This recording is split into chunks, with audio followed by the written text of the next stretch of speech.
با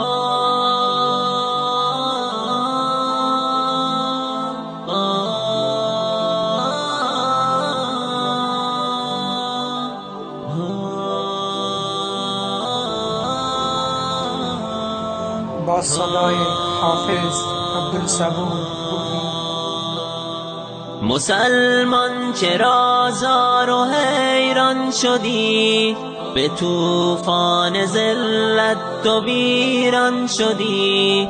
به موسیقی و ساز شیطان چرا گرفتار و آستین گریزان شدی؟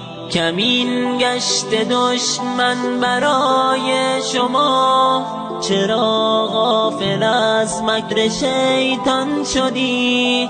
زمانی لبت غنچه خنده بود، چرا ای برادر تو گریان شدی؟ زمانی لبت غنچه خنده بود، چرا ای برادر تو گریان شدی؟ مسلمان چرا زار و حیران شدی؟ به طوفان ذلت تو ویران شدی. به موسیقی و ساز شیطان چرا گرفتار و آستین گریزان شدی؟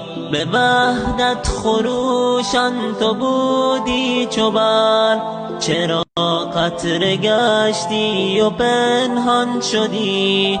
چراغ هدایت خموش است و تو کنون خالی از نور ایمان شدی. مسلمان چرا زار و حیران شدی؟ به طوفان ذلت تو ویران شدی. به موسیقی و ساز شیطان چرا گرفتار و آستین گریزان شدی؟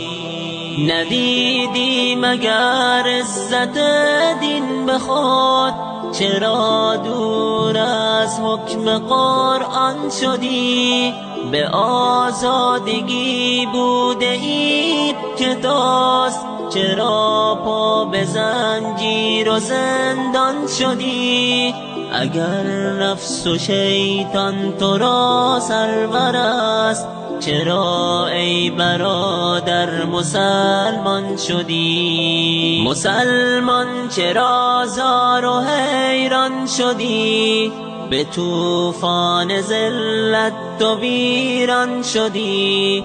به موسیقی و ساز شیطان چرا